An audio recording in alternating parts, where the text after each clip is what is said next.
Last time on Fissure's Initiative Short Stories. After the long journey home from murdering Mayor Dolampir, they finally arrived home. Melvin had finally cornered the mineral and precious stones market and began construction of his combat school, while Ume hung out with her sunflower friends.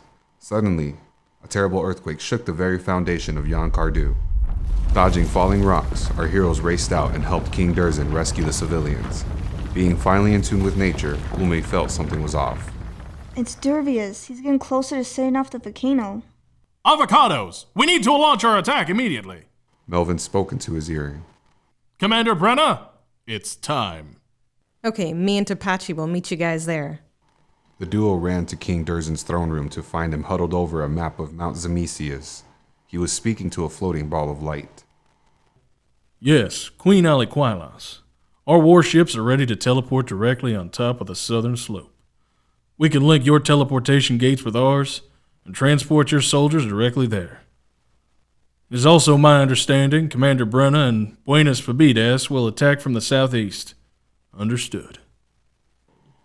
He tapped the orb and it ceased to glow. He smiled at Melvin and Ume. Are you ready to win a war? The duo nodded and followed the king to a warship. Several large teleportation gates appeared in front of the fleet of warships, and they floated through. Instantly, they were surrounded by elven soldiers and upon the slopes of Mount Zamesius. The elves rappelled down ropes off the sides of the airships as cannon fire blasted the side of the volcano. Barry, donning the large, mysterious golden armor from the mansion basement at Kogaka, jumped into the battle and fired explosive projectiles at the opposition. Commander Brenna, with their mighty sword, cut huge swaths through the enemies, sending them to their resting place. Hordes of elemental enemies swarmed the side of the mountain and clashed with the elves. The orc soldiers soon joined them, and together, the dwarven, elven, and orcish armies beat back the flood. Ume and Melvin spied what appeared to be a tunnel on the side of the mountain.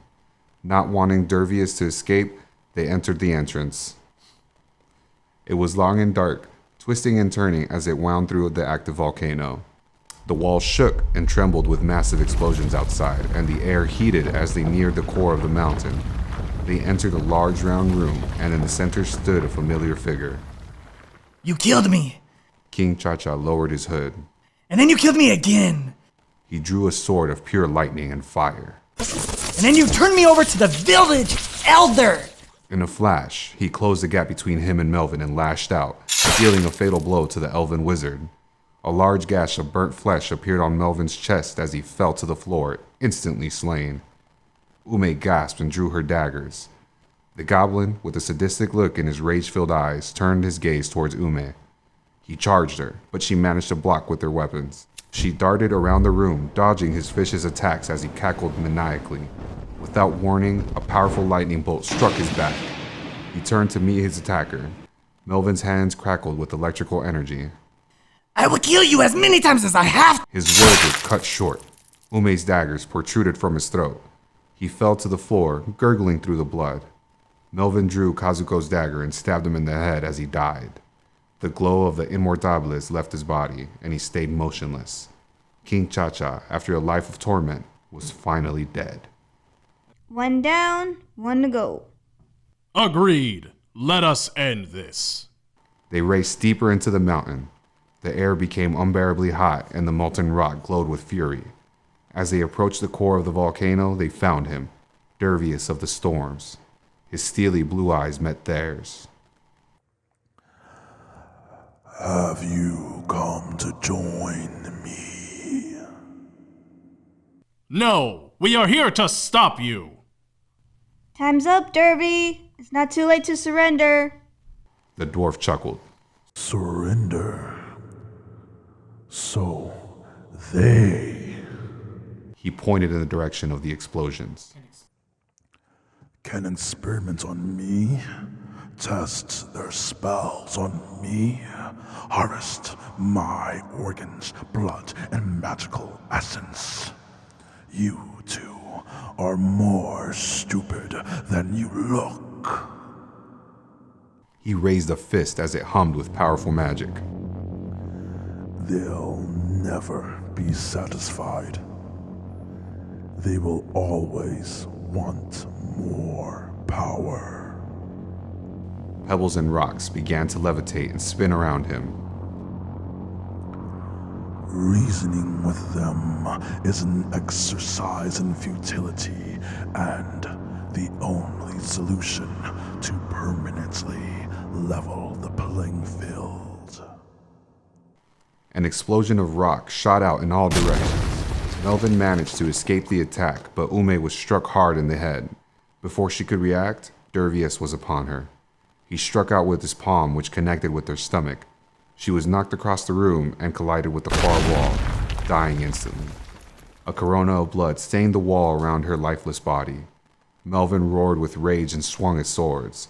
Durzen effortlessly dodged all of the elf's attacks.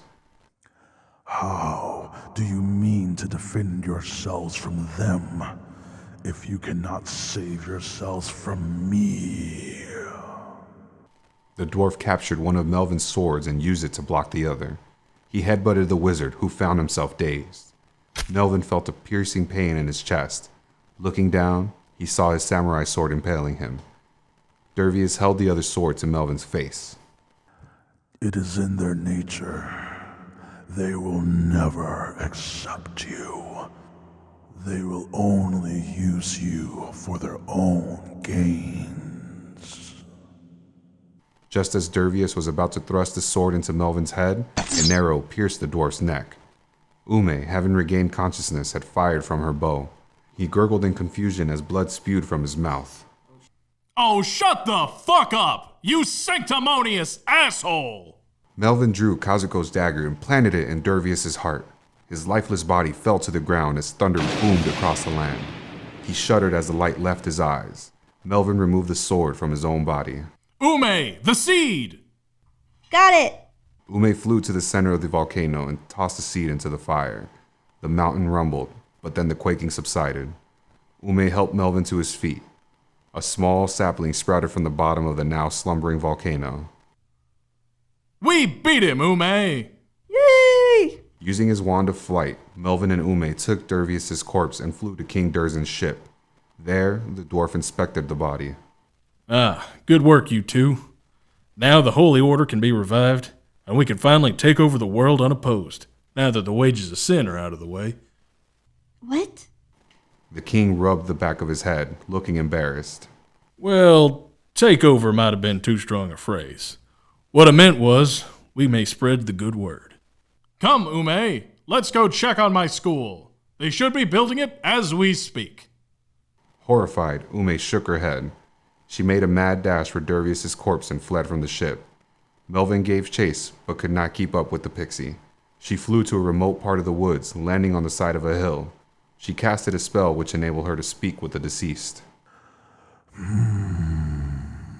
So that's what death feels like.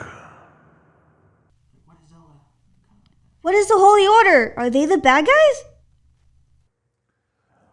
To me, any organization that seeks power are the bad guys. She shook him and he groaned in pain. Answer me, are they the bad guys? The dwarf chuckled. It's not always that black and white. The wages of sin started out as a group of people who wanted to keep the gods and the dragons in check. They were able to successfully create spells to fracture the gods and control dragons. There was relative peace for a while, but then the wages of sin got greedy. They wanted more power for themselves, even planning for world domination. This goes directly against what we were supposed to stand for, so I destroyed them. He coughed, spitting up blood. The spell was weakening, and his time was not long. And without any of us left, the dragons will flock to Larinkas, and their tyrannical rule will follow. He grinned as malice filled his eyes. You may have stopped me, But what comes next will be 100 times worse. The gods will booker among themselves, like they always do, as the innocent suffer. And the Holy Order, although they claim differently, will only seek to expand the reach rather than aid the people. The dragons will run amok, and nobody will lift a finger to stop them. The dwarf spat up more blood as he laughed. Ume paused, frightened out of her mind. She could barely keep her voice from quivering. How do we stop it? The dwarf looked out over the horizon, into the setting sun. He remembered watching countless sunsets with his friends, Yua and Ogarku. This one seemed more beautiful than all that had come before. The scenery offered colorful memories and mellifluous echoes of something worth protecting. Do you wish to learn the most powerful spells of the wages of sin? Ume hesitated, then slowly nodded. The dwarf reached out. Okay. Give me your hands. He taught Ume the spells to fracture the gods and control dragons. And as the sun set on this day, Dervius of the Storms died with a smile on his already rotting face, knowing that while the last of the wages of sin had died, its spirit lived on in Ume's heart. She returned to Yon Cardu, but her friendship with Melvin was challenged with distrust.